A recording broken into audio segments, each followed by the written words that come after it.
mwana nelaka akufaka te sanki asimba bilaka bilaka oyo nzambe aloba na ye suka kosimba.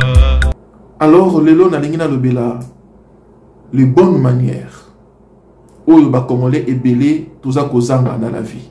Les bonnes manières oyebi il faut to cultiver kat na biso ba bonne manière koyeba kosenga merci pe ko reconnaître muto asali bolamu. Na remarqué eloko oyo na bakongolais ebele ezali te ndeko na yo ako aider yo na musala moko songolo atazali leki na yo il faut que bako pesa ye merci otindi muto asali la service moko ndeko na a rendre au service a aider yo na eloko moko songolo. Mais il faut que bako senga merci. Merci ezali ko permettre na ndeko oyo asungi yo à se sentir considéré pe lobby à rendre encore service avec amour. Mais tant vous allez kotine na ndeko asali lo musala moko songolo ata okufuta ye mais sans qu'on remercie na service oyo asali yo ezali signe ya ingratitude. Il faut te bako pesa ka merci. Ezali très important ona yo moko d'abord pe na ndeko oyo a rendre yo service. Nalbi bien ezala mwasi na yo, ezala mwana na yo, ezala leki na yo. Soki otindi ye e kake musala yango asali yango pe azongelo na résultat, ne fiske ko pesa ye merci. Mutai ko somba eloge pa na yo, alingi abima, yebisa ye merci. Moto aye ko sala mwa service moko na ndako na yo, asilisi yebisa ye merci. Ça motive et ça encourage. Deuxième point, ezali likambo yako senga service. S'il vous plaît, est-ce que vous pouvez m'aider? S'il vous plaît, est-ce que vous pouvez faire ceci?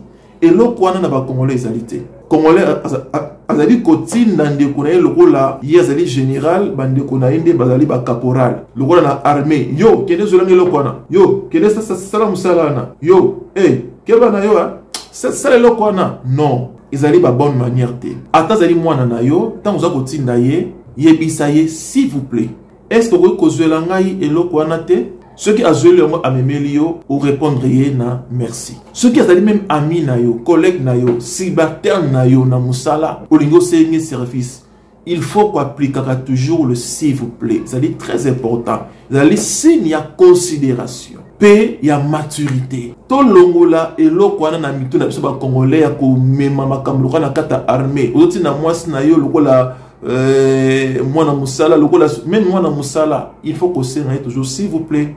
Est-ce que tu peux m'apporter ça? S'il vous plaît, reconnaître eloko wana, osena eloko wana, s'il vous plaît.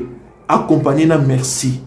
Biloko wana mi balé ezali ko sunga mutu azala utile même na société ba considérer pe ba respecter yo. Quand on a biloko wana mi balé juste mi balé wana ezali ko pe sa crédibilité na vie na yo. Alors partagez le message oyo, bo aimer, bo commenter et ko sala biso plaisir makasi.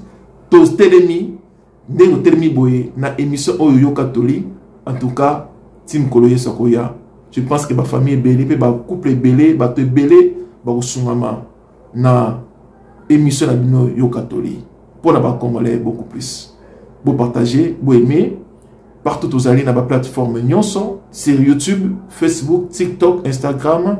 Bo ça va commentaire, vous aimez et que ça la biso plaisir ya makasi.